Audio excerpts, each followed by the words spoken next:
This is the third seminar of our seminar series on global Southeast Europe. It's about Southeast Europe engaging with the multipolar world, the emerging multipolar world, the influences that come from abroad, and the compatibility or even conflict with the European influence. Today it's about China, a very important session, and I'm very, very pleased that we've got two speakers here who know the subject very, very well. I'm looking forward to listening what they have to say, starting with John Farnell, who's been our EU visiting fellow 3 years ago, and we're very pleased that he's coming back over and over, and we continue to have a conversation. And as I was telling them, this EU visiting fellowship here at the European Studies Center is one of our best fellowships because all our visiting fellows from the EU are very much engaged. So John Farnell has agreed. He's currently writing a book with Paul Irvin Crooks, who I should have asked to be the chair here because he's another China expert, but I was very, very busy, I have to say that. But he will, he will be active from where he's sitting, and they are both writing a book which will come out soon as a contract with Palgrave on EU and then China. And to my left, you know Rana. You don't want me to introduce him to you, the director of the China Center, and thank you very much. We have agreed that your PowerPoint presentation, you kind of speak on the Chinese East European, Southeast European connections and what's happening there, and then Rana will continue for another 15 minutes, and then we'll open the discussion and the conversation. I also understand that I wasn't there, unfortunately, but Calypso organized last week another very good seminar on EU and China that Paul was one of the speakers there. So over to you. Thanks, Horton, and hello everybody. It's a great pleasure to be here again in Oxford. And I was delighted to have this opportunity to look a little more intensively at one part of Europe and how that relates to China. And there's some very interesting things going on, which in my view reflect broad developments in terms of China's economic and political role in the world. But there are some specificities about what's happening in Southeast Europe, which I think are particularly interesting. And obviously, Mr. Li Keqiang shares my opinion. There he is, looking at Piraeus and talking to an audience about how important that part of Southeast Europe is for China and Chinese economic interests. What I'd just like to underline is that looked at from China, Southeast Europe is of course not very far away. The distance between Western China, say Urumqi in Xinjiang, and Athens or Bucharest is no further than the distance between Boston and Dublin or Madrid. In other words, it is just across the land instead of just across the water, with the same order of magnitude of difference. And China, I think, is very much aware of that and is seeking to develop its links with Europe through this gateway. And so it isn't the back door in China's mind, it's very much the front door, and we're talking about widening the front door, making the access routes easier rather than getting in the back door, and I'll develop that later. What I want to do is basically divide what I'm saying into three parts. First, give you an update on China's international weight and influence, because things change so fast. Not everybody realizes just how big a player China is becoming in the international economy. Secondly, then go a bit more into China's economic links with Southeast Europe, how they're developing, and third, give some rather off-the-cuff thoughts about the political relationships between China and the surrounding powers in Southeast Europe, the EU, Russia, and Turkey, and then draw some conclusions. And I hope to do all that in about 20 to 25 minutes. But there may be things I have to run over rather quickly, but we can always come back to them later. So firstly, China's growing international weight.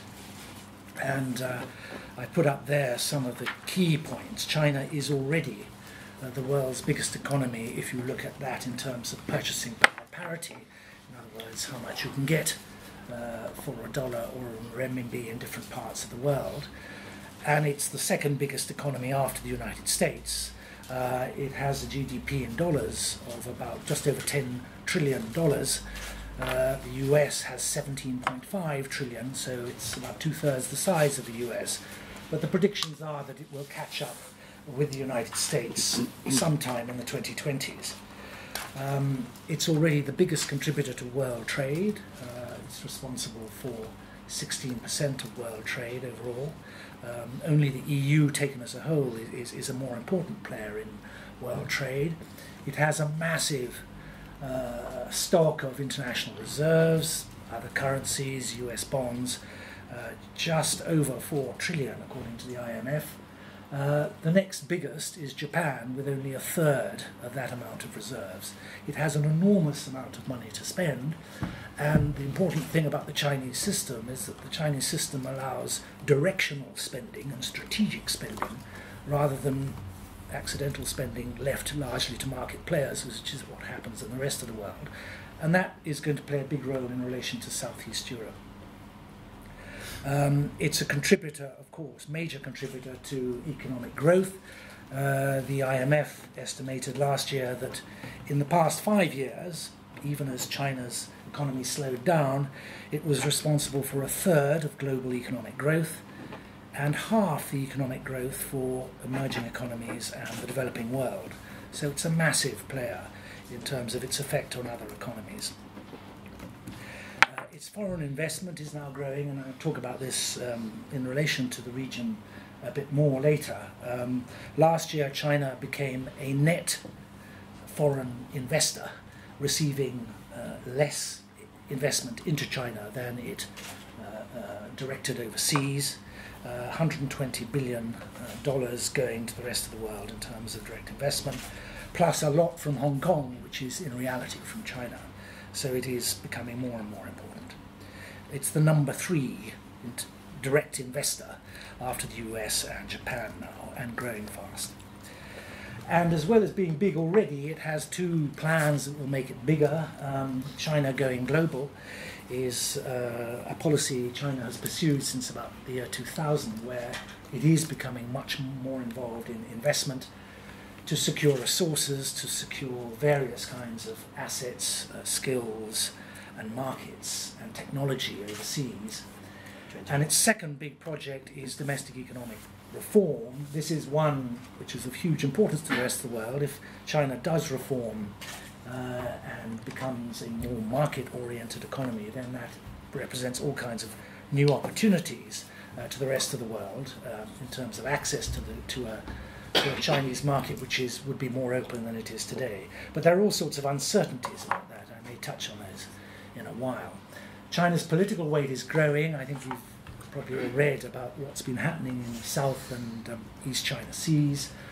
China is much less reluctant to assert its interests, brandishing its military hardware than it was in the previous decade. There have also been another border incident with India relatively recently.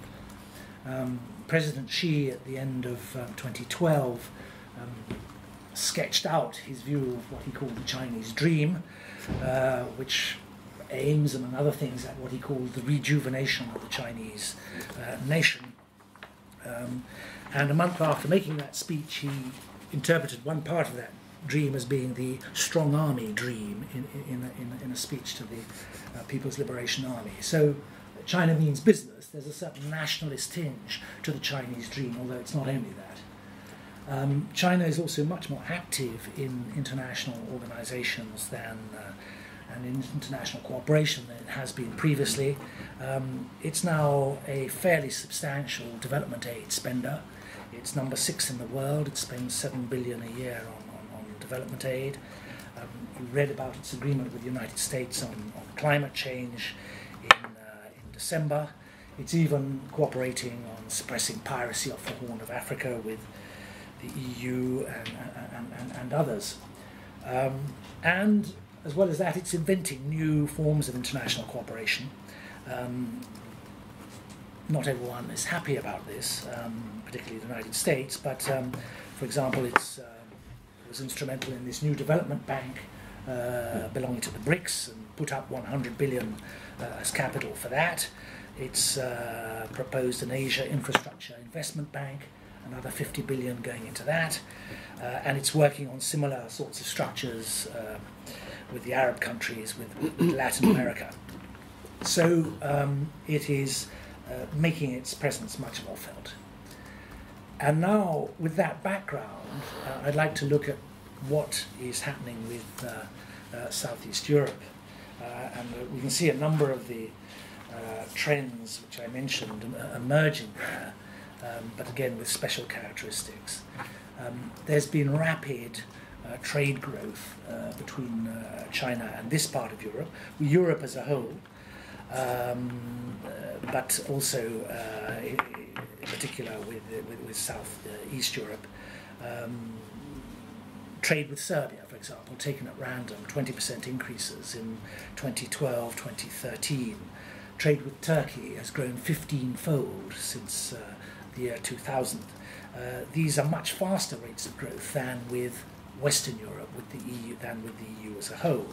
Although even there, trade with the EU as a whole has quadrupled since 2000. China is always talking about further growth being in the pipeline and has announced ambitions, for example, to double the trade with Southeastern Europe by the end of this year. That was announced in 2012 from 60 billion to 120 billion. I think a lot of us are going to be skeptical about these announcements. The Chinese love targets.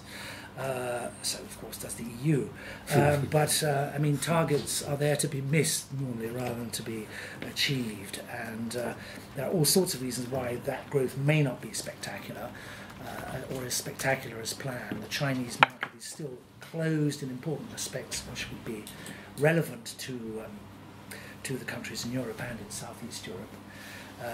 And demand for Chinese goods has been very much affected by recession in the EU. So on the trade front, I think although there are grand things promised, I don't see personally a rapid transformation.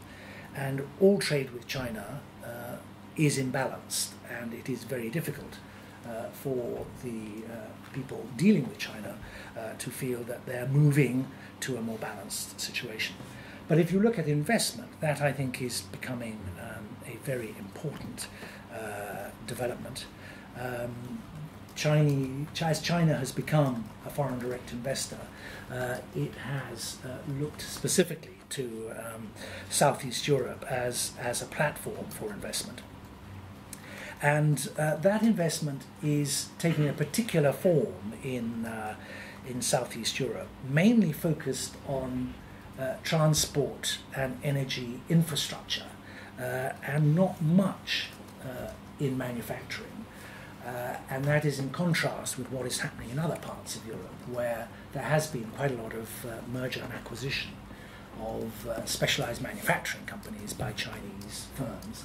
But China here is looking for improving its access, not just to Southeast Europe, but to the whole European market behind it, so to speak, and to using its own skills and competitiveness in energy infrastructure to sell its services to countries in Southeastern Europe. And behind a lot of this, and particularly behind the transport investment, is the new Silk Road strategy of China, which was an important announcement by President Xi Jinping in September and again in October 2013. And here is a map of what China has in mind. And the starting point of the upper line is the Silk Road economic belt, which is an overland route from Xinjiang in central China, which happens, I think, to be the province from which President Xi hails, which is going to cross through Xinjiang and then across Central Asia, through Iran, through Turkey, and then up to both Moscow and then down to Duisburg in Germany and Rotterdam. It's and going right through ISIS land, isn't it? Sorry? It's going right through ISIS land, I think. The ISIS land. Yes, ISIS. exactly. You couldn't think of a more difficult and unstable area in which to have such a massive project, as I'll come to in a moment. The other maritime route is what is called the 21st Century Maritime Silk Road, which is intended to boost the harbours and infrastructure behind them on those areas you see there. East Africa, then through the Suez Canal and hitting where? Piraeus. Piraeus is that first southern European red dot there. Those are the titles. This is a highly strategic initiative. Of course, it has economic advantages. Economic advantages being clearly to improve, speed up the infrastructure, transport infrastructure, to allow the land route towards the European market, which is still China's one of its two biggest export markets, to be as wide and as efficient as possible. It's also a way of boosting development in Western China, allowing this transfer of investment to Western China and to create economic activity in the whole of Central Asia, to which Western China would have, of course, favourable access. But there are strategic reasons as well. China is highly dependent on imports of raw materials, of energy, very exposed to maritime risks, Straits of Malacca, the Persian Gulf and so on, and would like nothing more than a land-based source of access to these strategic materials, assets, which are critical to its economy. And of course, there's a strategic interest perhaps in underlining Chinese importance to the development of Central Asia as opposed to Russia's importance in Central Asia. And with one economy still growing fast and the other, Russian economy, going downhill, that's obviously rather a timely way of approaching things. And of course that has been reflected in Southeast Europe in a number of key projects, and I've got a couple of lists of them here I'll go through very quickly.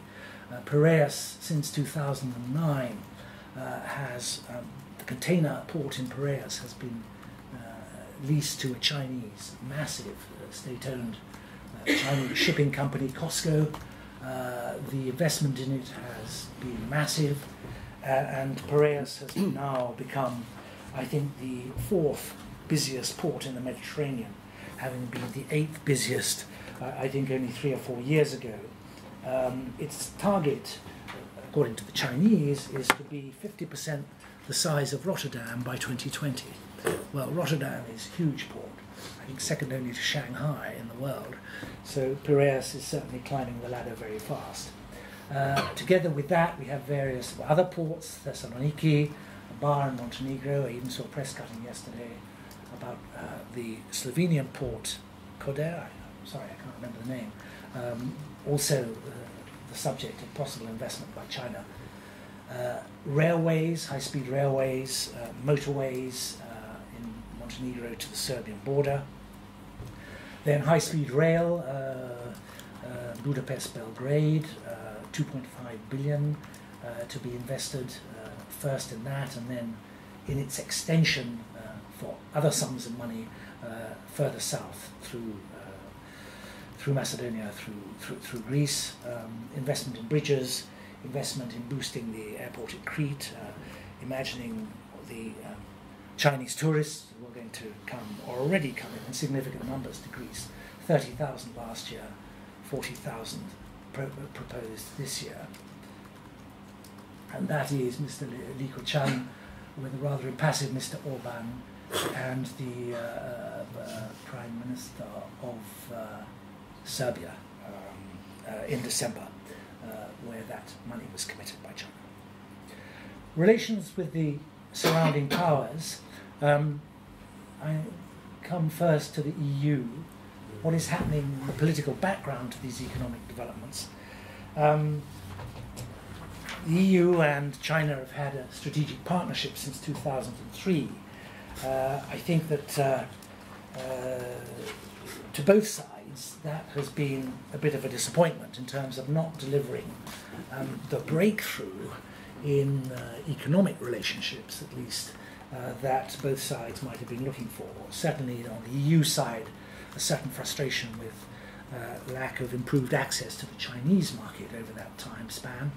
And China, I think, has been rather disappointed with the fact the EU has been very inward-looking throughout that period, has been first involved in constitutional change leading up to the Treaty of Lisbon, and of course since 2008 has been trying to dig itself out of a rather serious, the most serious recession for several decades.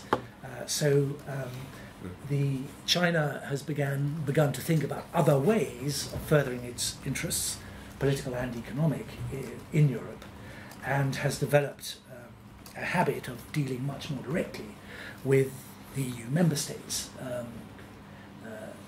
And of course, particularly countries like Germany, which is very important in economic, with trade with China and also for investment, but also with the region of Southeast Europe. And since 2012, we've had the creation of a new body at the political level called the China CEC Economic and Trade Forum, with 11 EU member states plus 5 Balkan countries to discuss mutual cooperation, largely economic, but also with a sense of working towards peace, working towards cultural cooperation as well, but above all aimed at fostering economic links.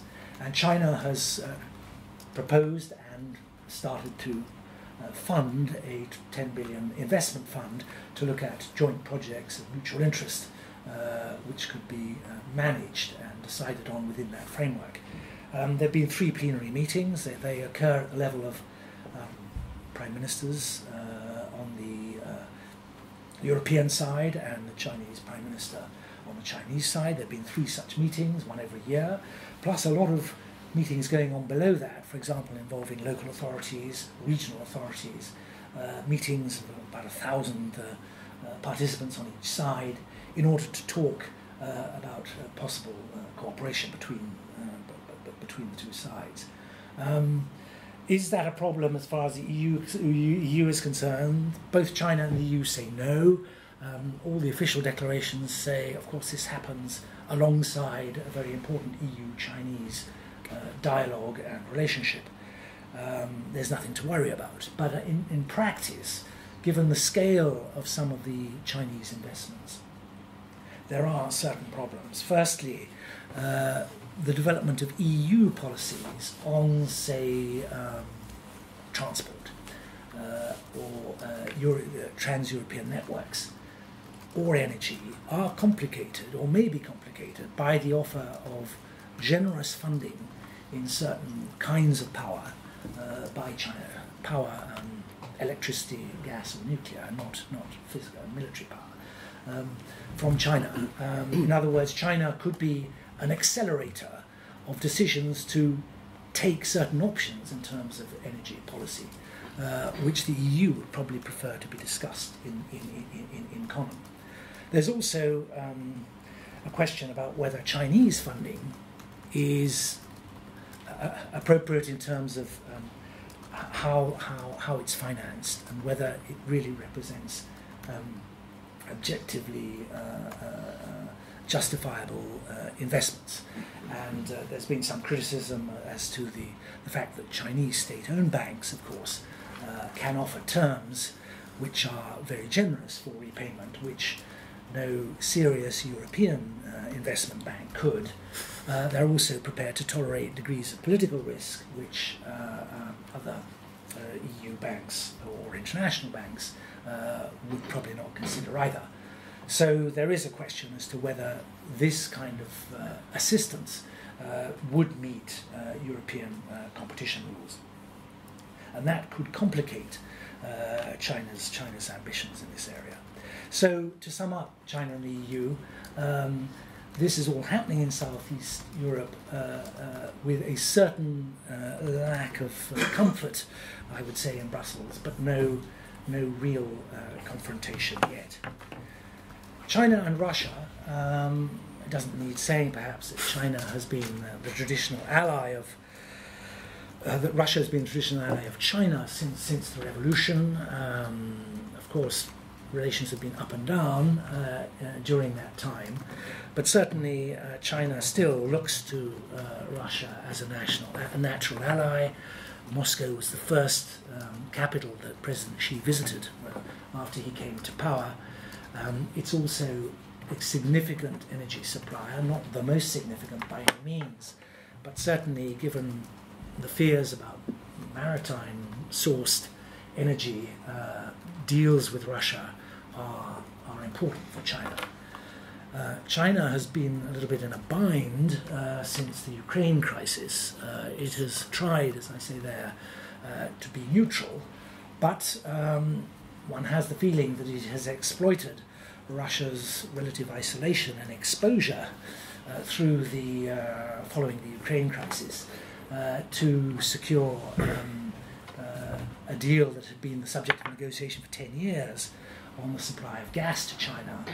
That deal was struck pretty quickly after the Ukrainian crisis broke out last year. And China seems to have opted for the pragmatic view. I will perhaps benefit from this situation in a certain number of ways, rather than take the principled view that non-interference is a fundamental principle. I, China, have always maintained that, and I will maintain it in the case of Ukraine. That hasn't happened. And so China is, as a result of this closer relationship, securing links to Russia, gas supplies, Russian investment in arms plants in China to help boost China's military capacity, and offering significant investment opportunities to China in Russia. The question I'm raising there, does this raise questions about China's soft power, the contradiction between China's stance on the Ukraine and its position of non-interference? Is this something which creates mistrust, if I can put it that way, about China's fundamental political attitude? Russia is also another option for the Silk Road, which China wants to cultivate. With Turkey, and I'll be relatively quick on this, Turkey, of course, is in a very special position. Turkey has cultural, religious links with minorities in China, and in particular with the Uyghurs in Xinjiang. Xinjiang is known as Eastern Turkestan to the Turks. This is part of a continental culture, and therefore that led no less a person than Mr. Erdogan to say in 2009, when there were these serious incidents in Urumqi, that what was happening to the Uyghur minorities was akin to genocide.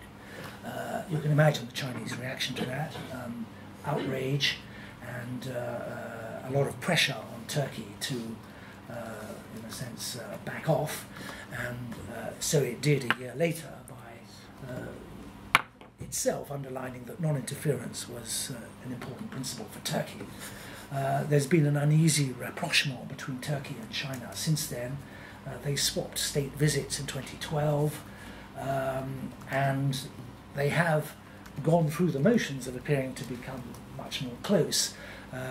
Since a year ago, there's been a rumour that a Chinese company will win a contract for the Turkish air defence system, which of course upset NATO members in particular. Turkey has then been subject to a year's pressure from NATO, and the final decision was meant to be taken in December 2 months ago, and it hasn't been. So Turkey may change its mind as to whether it wants to offer this contract to the Chinese firm. Turkey is also a key part of the projected Silk Road economic belt. It would have to pass through Turkey, but it's different. Turkey is itself a dynamic emerging economy with a very competitive building industry, and whereas what's happening in Southeast Europe would involve Chinese funding and Chinese firms building, and probably a significant Chinese labour force involved as well, perhaps. Turkey is probably going to have none of that. Turkey is not going to sign up to the Silk Road economic belt, which does not involve its own highly competitive construction companies and its own workers.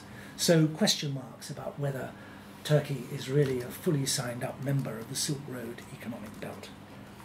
So to conclude, and I hope I haven't been over long, I think China is important, showing a number of signs of importance in Southeast Europe.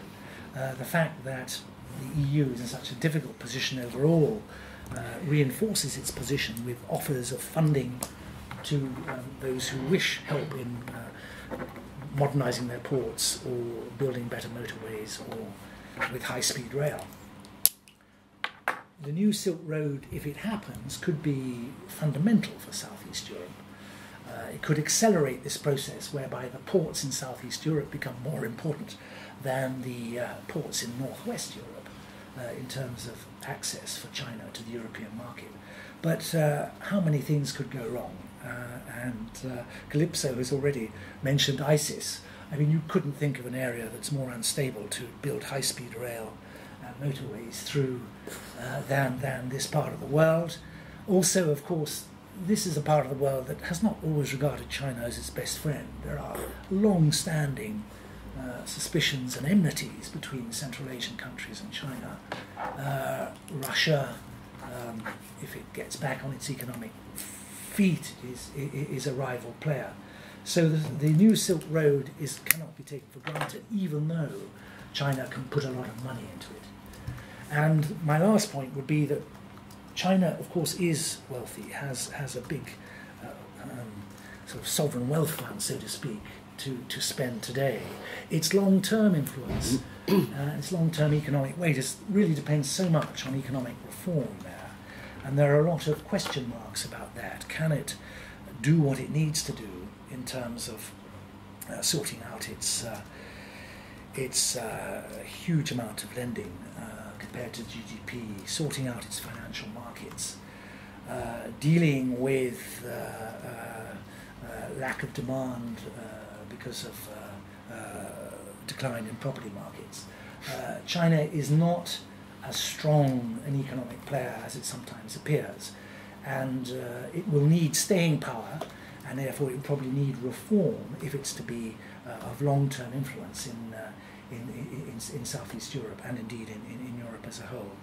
And I personally have doubts as to whether China is prepared to take some of the political risks involved in economic reform in anything like the timescale that would be needed to really deliver economic reform. So there it is.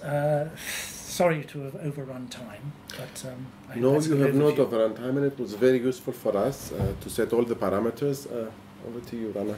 Thank you very much, and John, thank you very much for an extremely comprehensive and thoughtful set of ideas about China and Southeast Europe. I have to add, before I say anything else, that I'm not, I think, going to diverge from the slightly sceptical tone that you had at the end in terms of what China can and can't achieve in the region. So if anyone here was coming for a sort of clash of civilizations, then I fear we're going to be civilized, but probably not clashing all that much. Although what I'd like to do is to, as it were, look at the same issues but through a slightly different lens before ending with just a question to put back to John, which might also start some discussion. I have to say, when I was first approached by Othon to speak on this issue, I think the very first thing I said was, why don't you get Paul? To which he said, Paul's very busy. So I, as second in the queue of busyness rather than first, I said that of course I would make time, not least since it was a subject, like so many, about which I really have very little direct knowledge. My closest encounter really with the region was that a friend of mine, until last year, spent a tour as the UK's ambassador to Romania, where he was therefore, of course, sitting in the residence in Bucharest at the time that the UK government and media reaction to Romanian unlimited immigration made such a pleasant impression in the Romanian media during that time, and he handled it with great aplomb, not least, as I later discovered, by performing traditional Romanian folk songs, which then became something of a local YouTube hit, I believe. So there's soft power diplomacy, if you can think of some. That said, my own personal knowledge of his region of expertise is obviously very far from mine. And in a sense, looking at the map that you put up there and thinking about the term that you used there, entering through the back door, in a sense with your first comments, John, you actually pointed out one of the things that one might consider in terms of thinking of this not from the European point of view, but the Chinese one, that in a sense, it's not a back door at all, of course. In a sense, it's almost the front door being pushed further open in terms of the wider spread of Chinese influence. And what I'd like to do is to try and look at this question in the context of the changing alignments that China has made and is making, not just in this region, but in areas surrounding. And in fact, in a meeting far too early this morning in another place, an issue came up, and I know Mike was there in the meeting, so he'll know what I'm referring to, which seemed to me to bear some relevance to this wider question of the relevance of Europe and also this part of Europe. And that was a seemingly perhaps tangentially connected story about visa regulations changing. Those of you who keep an eye on these things will know that within the last few months, one of the fruits of the discussion between Xi Jinping and Barack Obama is a really very radical change in the visa regime between the United States and China, such that essentially business and tourism visas between the two countries for people who are approved now lead to multiple entry 10-year visas, something which if you're doing tourism, if you're doing business, if you're doing indeed educational visits, is immensely useful. Of course, it makes those of us who have to trek up and pay £100 to the Chinese embassy in Portland Place every time we want a single entry into the country, first of all, deeply envious, and secondly, realising how much something which is essentially an infrastructural and administrative issue actually has an effect on travel and interaction. Certainly you think twice about how many times you'd go over to China if that particular burden is added to your, both in terms of cost and effort, is added to your portfolio. And this led me thinking also about other long-standing Chinese issues with Europe or with the UK and parts of Europe. The Schengen visa has clearly been a great boon in terms of ways of bringing more Chinese investment and tourism to the region. The UK, of course, has not benefited from that, and one of the fervent hopes that some of us have is that the warming between the UK and China in the last year or so may lead to easing of visa restrictions on both sides. But it also gives rise to the realisation that easy access to that part of Europe is one of the things that will be in Chinese minds. They consider the various parts of the world where they're welcomed and also where there is the possibility of more convenient interaction.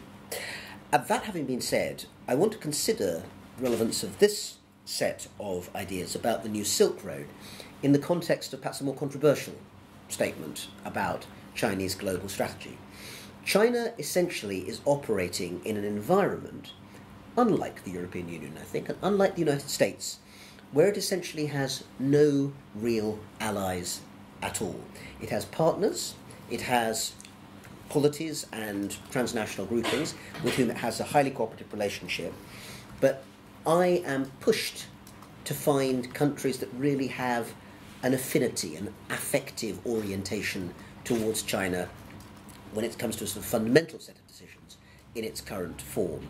The exception may be Pakistan. In fact, I was just reading a very good new book by Andrew Small last week on the China-Pakistan axis. But even though it's fabulously researched and, unlike many works of political science, actually extremely well written, its final conclusion, I think its final sentence almost, is something like, the China-Pakistan axis may soon be coming out of the shadows.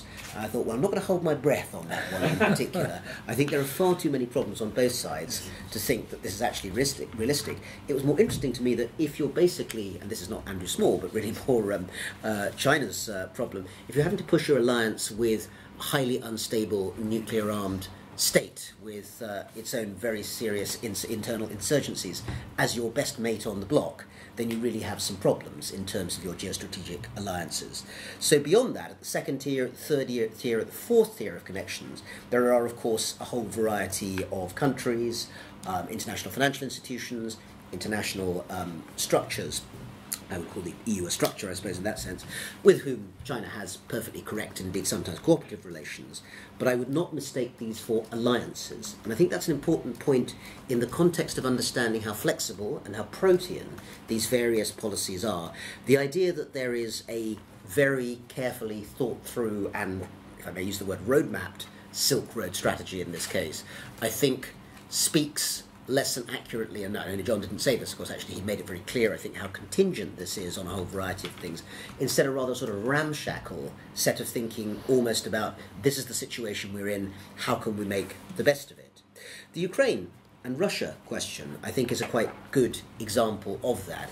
It's certainly true that at the moment, orientations are towards Russia. It's also true, as anyone who's looked at the relationship will know, that if you look at it over time and even in recent years, there are all sorts of road bumps. I mean, the most obvious one over the period of contemporary history is that, in fact, for essentially the best part of 3 decades, 1960 to 1989, China and the Soviet Union had extraordinarily bad diplomatic relations, thereby, of course, allowing the famous American opening in the 1970s. So we're really talking about the situation only in the last quarter of a century or so, a rekindling of a formerly closer relationship.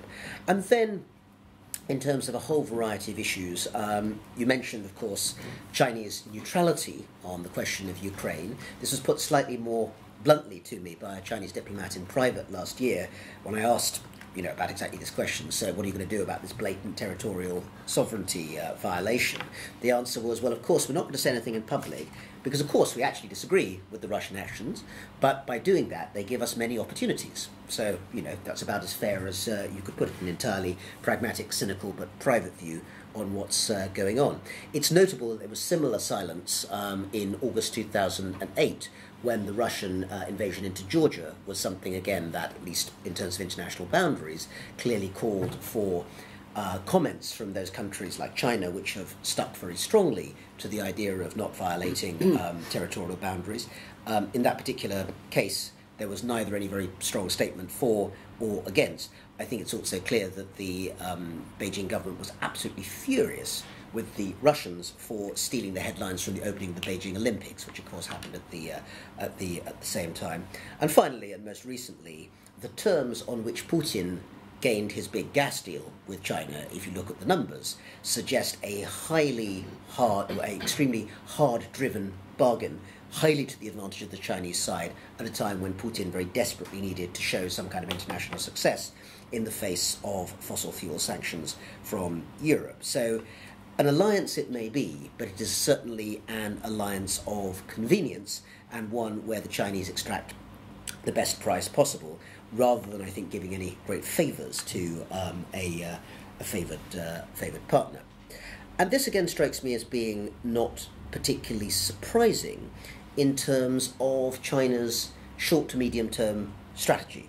I mean, again, to make another sort of clear statement within which I think the context of Southeast Europe is important to understand, is that right now, and by right now I mean probably within the last half a year to a year, it seems to me, and also to other people who actually know what they're talking about, that China is in desperate need and is in the middle of a major diplomatic reset.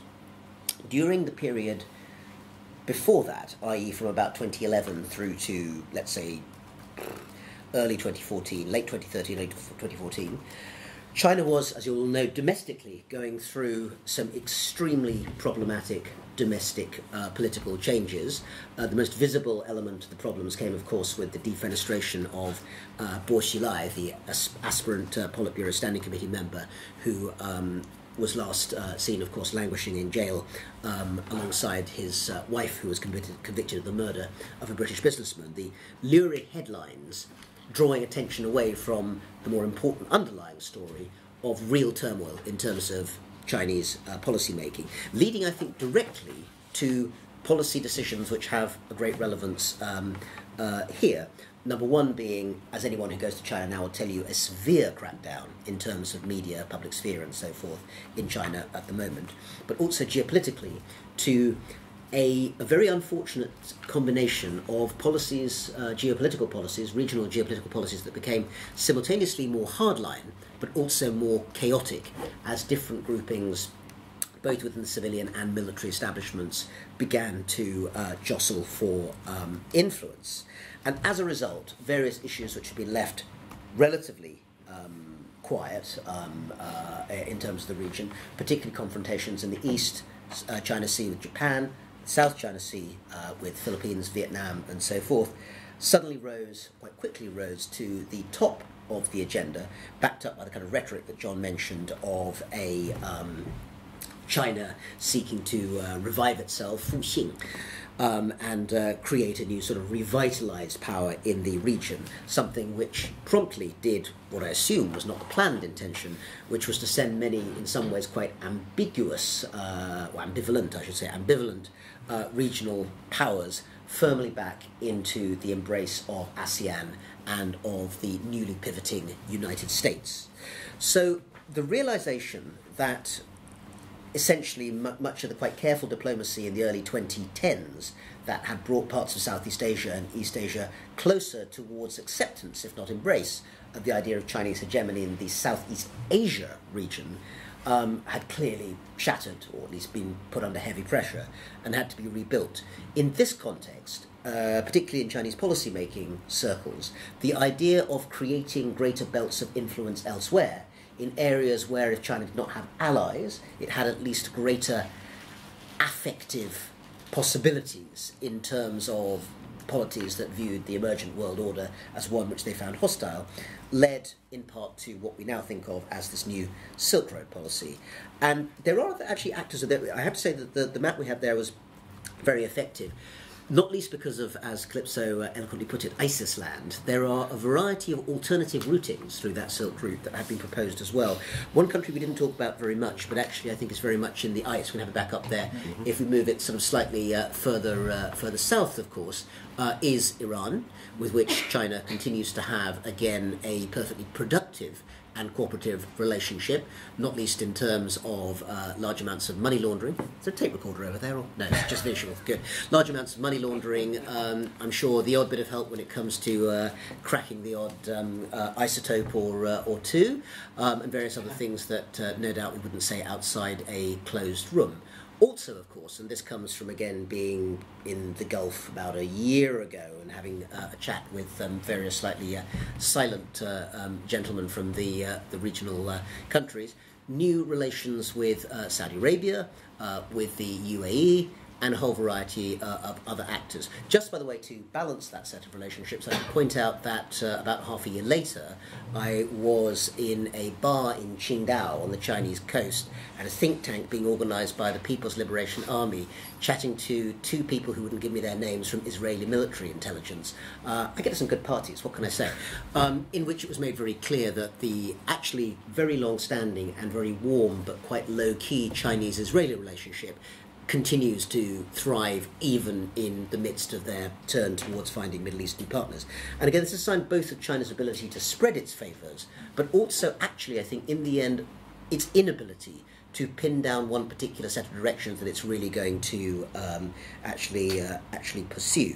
So the Southeast European strategy strikes me as being important to understand in the context of that wider set of what I would call second and third tier relationships. In other words, necessary and cooperative partnerships, but all of them sitting quite some way away from a really either ideologically or even strategically defined set of permanent or at least very long-term and affectively deep relationships of a sort that I think it is plausible to argue that the United States has in terms of its East and Southeast Asian partners, and the European Union has, both within its own set of policies and elsewhere. I will also just mention, but just in passing, the other context that of course needs to be seen is the growing Chinese interest in minerals and export and import markets in Latin America and in Africa, which we won't deal with here obviously, but which need to be seen in that context as well. So let me finish those thoughts by throwing a question perhaps back to John initially, but then I hope perhaps two others as well. As a China specialist who is deeply ignorant about Europe and therefore valuing the chance to come and talk to European experts, I suppose the question that I would push you on, you sort of addressed it there, but I would like to hear more in a sense, is where, if anywhere, does awareness or engagement with the Chinese strategy fit in the EU's strategy? In other words, how much is the EU sort of game, role playing and thinking through alternatives in which China does manage to increase its influence or its importance? And a slightly more mischievous one I might throw at the end, to which I think I might know the answer, but I'd like to hear an answer from Southeast Europe specialists, which is, how far, if at all, are thoughts of the Chinese and their bank accounts in the minds of Mr. Tsipras and the current government in Greece? Would you like to sure. first, and then I'll give you a little time to think. Question: where does the EU, if it does at all, cook up its strategy vis-à-vis China? There has been talk, I would say, really for at least 5 years since the External Action Service came into being and the sort of union's competence for foreign affairs was developed, talk about the need to have a China strategy. Mm-hmm. But the fact that the first time they had a discussion was, I think, at the end of 2013. So it took them 3 years to get there. And I think really it's a continuing process. There is no, and I think that is because it was felt unnecessary to have a clear view about China, except that we must continue working on it. I think it's very different, I think, to what happens vis-à-vis the United States, where there's a clear commitment to a major negotiation for some kind of expanded free trade agreement across the Atlantic. Could I just interrupt that for a moment? Because actually to a China specialist you can understand, obviously we have our own viewpoint, but that's actually an astounding statement. I mean, the two questions that come to me is, what sort of people were involved in such a meeting, and what is the logic behind the idea that the world's second biggest economy isn't really worth a strategy? Well, I wouldn't quite put it as it's not really worth a strategy. I think just that there is a lack of agreement as to what that strategy would be. Because within the EU there is some divergence of economic and political interest as to the kind of relationship to be developed with China. And take an issue like investment. You have countries which have, like this one, which have a very liberal view about investment from China and are quite happy to see Chinese investment on nuclear plants and telecommunications and GCHQ. But not. There are many member states who take a much more guarded view about investment. So, in some of the areas where relations with China are most important, i.e., the economic area, it's not always easy to agree.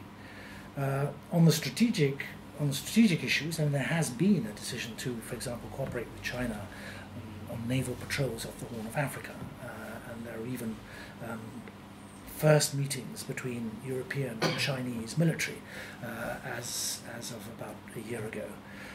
So there is a political dimension to the dialogue, but I would say that is more formalistic. There's no, I think, sense of direction or common goals expressed, as far as I can see, in decisions taken on the European side.